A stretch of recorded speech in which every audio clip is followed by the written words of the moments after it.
Hello दोस्तों, तो स्वागत है आप सभी का अपना इस यूट्यूब चैनल पे। दोस्तों, आज का जो टॉपिक होने वाला वो है नागरी लिपि के ऊपर होने वाला है। जी हाँ दोस्तों, ये जो टॉपिक होने वाला ये लेक्चर 5वां होने वाला है। इससे पहले जो मैंने 4 लेक्चर करवाया, जो स्टूडेंट नए हैं वो उस लेक्चर को अटेंड कर ले, देख लें, क्योंकि आप अगर 350 नंबर प्लस लाना चाहते हैं बिहार बोर्ड में तो इस चैनल से जुड़ जाइए। और इस चैनल को अभी तक सब्सक्राइब नहीं किए तो कृपया सब्सक्राइब कर दे और बेल आइकन को प्रेस कर दे, ताकि हर एक नोटिफिकेशन आप तक पहुंचे। तो चलिए वीडियो को स्टार्ट करते हैं। आरंभिक लेख हमें कहाँ से मिलता है? कहाँ से मिलता है बताइए दोस्तों? पूर्वी भारत से मिलता है या पश्चिमी भारत से मिलता है या दक्षिणी भारत से मिलता है या उत्तरी भारत से मिलता है? मोस्ट भी क्वेश्चन पहला ही नंबर पे। दोस्तों, ये जो नागरी लिपि का आरंभिक लेखक है वो हमें दक्षिण भारत से मिलता है। कहाँ मिलता है? दक्षिण भारत से। दूसरा नंबर प्रश्न है, दूसरा नंबर, बेतमा दानपत्र किस समय का है? ये जो है 1020 का है। कहाँ का है? 1020 का। दोस्तों, मैं जो बार बार बोलता हूँ इससे आपको ये होता है कि फ़ायदा कि बार बार बोलने से आपके दिमाग में डायरेक्ट जाता है, और डायरेक्ट जाने से आपको एग्जाम में भूलेंगे नहीं। डायरेक्ट जैसे क्वेश्चन देखेंगे आप टिक कर लेंगे। तो इसीलिए आप इरिटेट नहीं होइएगा, थोड़ा कुछ समय दीजिए। देखिए, अगर आप 350 नंबर प्लस लाना चाहते हैं वास्तव में तो, नहीं तो अगर अदरवाइज बहुत सारे वीडियो यूट्यूब पे पड़े हुए हैं, जाके आप किसी भी यूट्यूबर पे दे सकते हैं। अगर इस यूट्यूब चैनल पे जुड़े हैं तो आप 350 प्लस नंबर आराम से कर सकते हैं, ये मेरा वादा है। तो चलिए 3 नंबर प्रश्न क्या कहता है।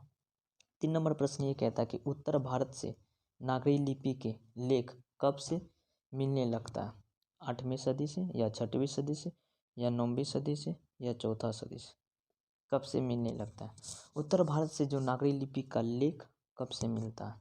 दोस्तों, मोस्ट वीवीआई प्रश्न है, ठीक है। ये आप कमेंट बॉक्स में बताएं कि इसका आंसर क्या होगा।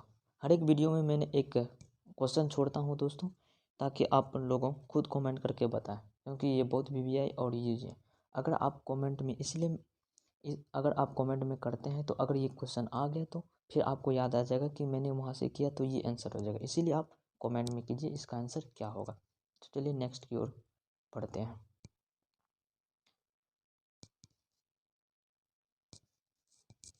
तीसरा नंबर प्रश्न क्या कहता है? यार वही है, वही क्वेश्चन है कि तीसरा नंबर प्रश्न वही क्वेश्चन है। उत्तर भारत नागरी के लिपि के लेखक से मिलने लगते हैं कौन सा? यार बहुत मोस्ट वीवीआई क्वेश्चन है, मैंने बोला था आपको मोस्ट वीवीआई क्वेश्चन है। क्या मैं इसका आंसर बता दूं या आप दे दें? चलिए मैं इसका आंसर बता देता। दोस्तों, इसका जो आंसर है वो 8वीं सदी है। कहाँ? 8वीं सदी से, ठीक है। तभी भी आप कमेंट बॉक्स में ज़रूर बताएं, क्योंकि ये मोस्ट पीपीआई क्वेश्चन है, ताकि आपको याद रहे। तो चौथा नंबर प्रश्न क्या कहता है? चौथा नंबर प्रश्न ये कहता है, दक्षिण भारत के पांडव प्रदेश के किस राजा ने पालिमिया का ताम्रपात्र पत्र मिले?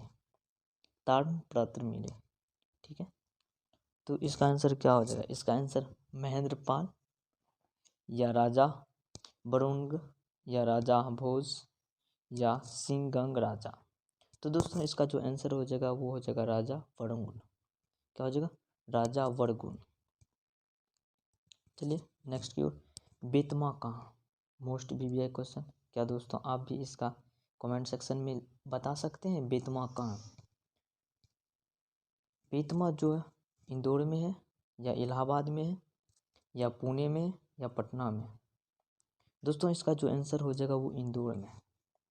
दोस्तों, ये भी कमेंट में ज़रूर बताएं, क्योंकि आपको याद रहेगा ये मोस्ट वीवीआई क्वेश्चन है, ठीक है। बेतमा कहाँ? इंदौर के पास है। 5वां नंबर क्वेश्चन क्या कहता है? 5वां नंबर 5वां नंबर 6वां नंबर प्रश्न ये कहता है, मिहिर भोज का जो ग्वालियर था वो किस भाषा में था? वो किस भाषा में प्रशिक्षित किया गया था? तो ये जो किया क्या था, किस में किया था? प्राकृतिक में या उपब्रंश में या संस्कृत में या हिंदी में? दोस्तों, इसका जो आंसर हो जाएगा वो हो जाएगा संस्कृत। क्या हो जाएगा? संस्कृत। चलिए नेक्स्ट की ओर। तो ये 7 नंबर प्रश्न क्या बोलता है? 7 नंबर प्रश्न बोलता है, ओमेघ वर्ष ओमेगवर्ष कौन था? ओमेगवर्ष जो था एक विद्वान था, या राष्ट्रकुष्ट राजा था, या एक कवि था, या एक राजवैद था? दोस्तों इसका जो आंसर हो जाएगा वो हो जाएगा राष्ट्रकुष्ट राजा। कौन हो जाएगा? राष्ट्रकुष्ट राजा। 8 नंबर प्रश्न क्या बोलता है? 8 नंबर प्रश्न ये कहता है कि हिंदी के आदि कवि कौन है?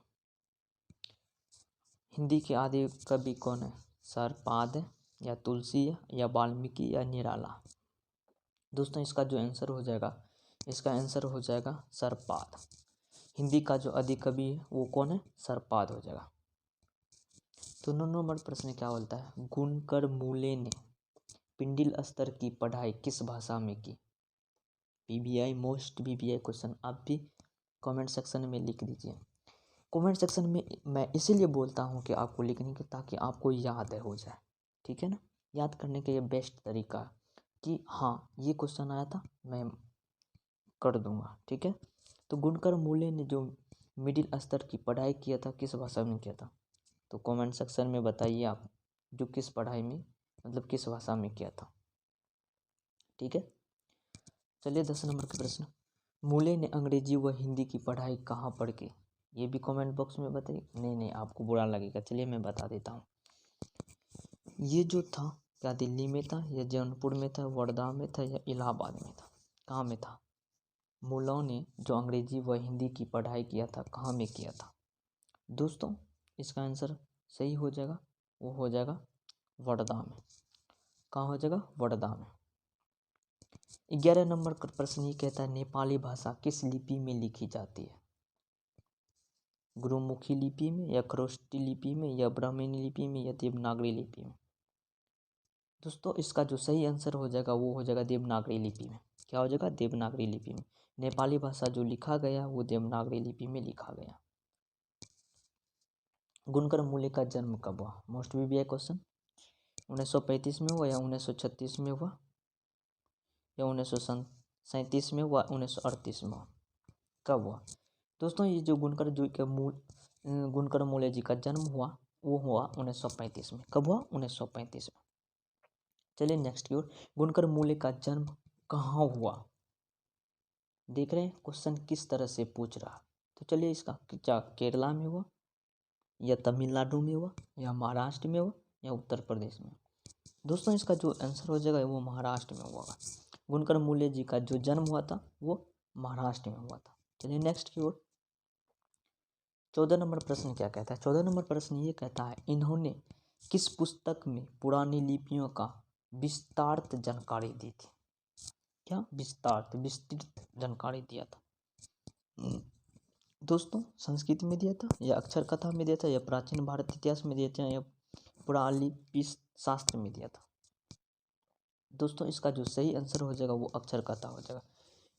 इन्होंने मतलब किन्होंने? गुणकर मूले जी ने जो पुरानी लिपि का विस्तारित जानकारी जो दिया था वो अक्षर कथा में दिया था। ठीक है?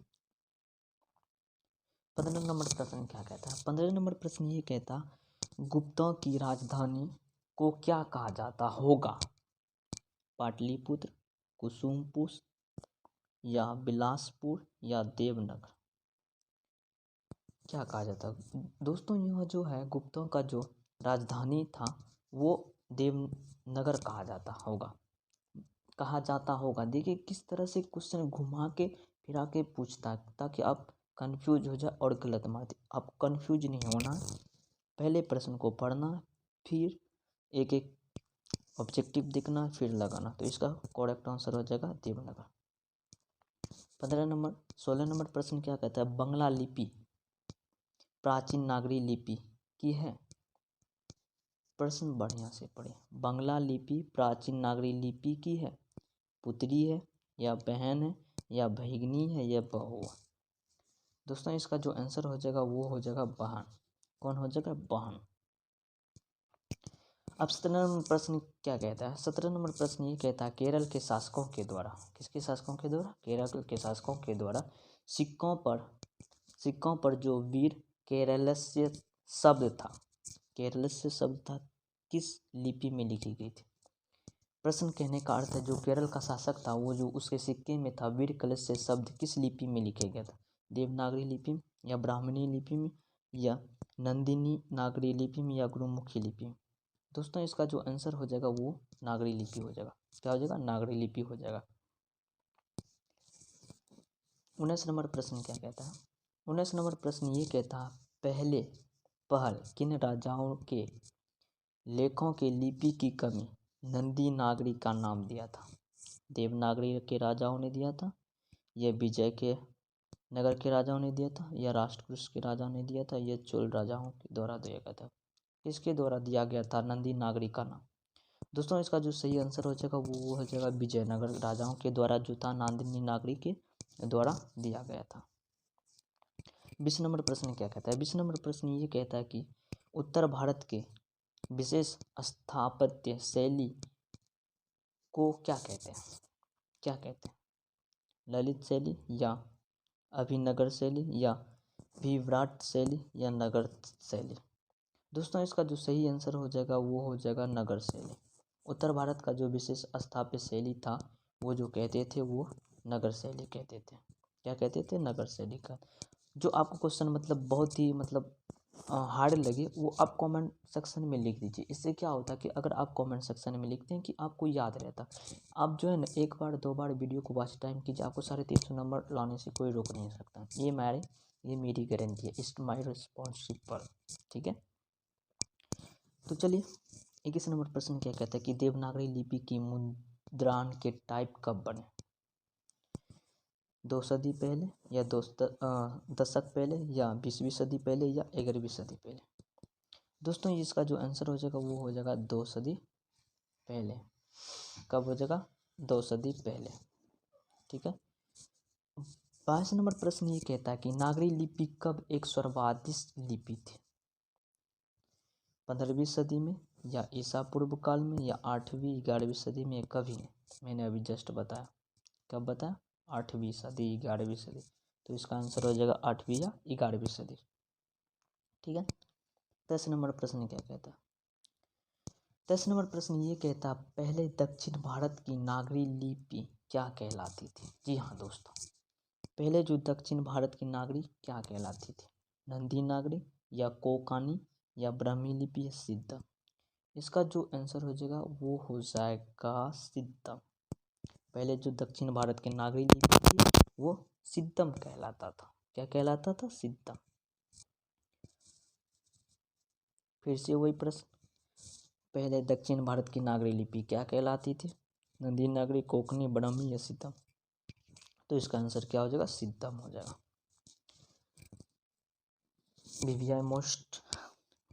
वीवीआई क्वेश्चन, कुनकर मूले ने जो विभिन्न विषयों पर कितने निबंध लिखे हैं? 1500 से अधिक, 2500 से अधिक, 3500 से अधिक या 4500 से अधिक, 4500 से अधिक? ठीक है ना, कुनकर मूले जो विभिन्न विषयों पर निबंध लिखे वो करीब जो है ना 2500 से अधिक निबंध लिख चुके हैं। कितना? 2500 से अधिक निबंध लिख चुके हैं कुनकर मूल जी। ठीक है, चलिए नेक्स्ट की ओर। 25 नंबर प्रश्न कहता है कि भारतीय लिपियों की कहानी किनकी प्रसिद्ध रचना है? कुनकर मूले, नलिनी विलोचन शर्मा, महादेवी वर्मा या सुमित्रानंद पंत? दोस्तों इसका जो सही आंसर हो जाएगा वो आप भी जानते हैं, बहुत ही प्रश्न है। इसका हो जाएगा कुनकर मूले जी। ठीक है ना, भारतीय लिपियों का भारत का लिपि किसने लिखा? कुनकर मूले जी ने। 26 नंबर प्रश्न क्या कहता है? 26 नंबर प्रश्न ये कहता है इस्लामी शासक का आरंभ काल कब हुआ? 12वीं सदी या 13वीं सदी या 14वीं सदी या 15वीं सदी? दोस्तों इसका जो आंसर हो जाएगा वो हो जाएगा कब? 12वीं सदी। कब? 12वीं सदी। तो इसका आंसर 12वीं सदी हो जाएगा। इस्लामी जो शासक था, इस्लामी शासक का आरंभ जो हुआ था वो 12वीं सदी में हो जाएगा। कब? 12वीं सदी में। 27 नंबर प्रश्न ये भी आने का चांस। देखिए दोस्तों, आपके जब भी मतलब मैट्रिक्स में जो कोई क्वेश्चन पूछते हैं ना वो पूछते हैं सबसे पहले किताब और इसका जन्म कब हुआ, मृत्यु कब हुआ, बस इतना ही पूछता है, इससे ज़्यादा नहीं पूछता। ठीक है, तो इसका आंसर बताइए आप लोग। तो इसका आंसर क्या हो जाएगा? गुणकर मूले जी की मृत्यु कब हुआ था? 1995, 1999, 2005 या 2009? दोस्तों इसका जो आंसर हो जाएगा वो हो जाएगा 2009। कब हो जाएगा? 2009। चलिए नेक्स्ट की ओर बढ़ते हैं।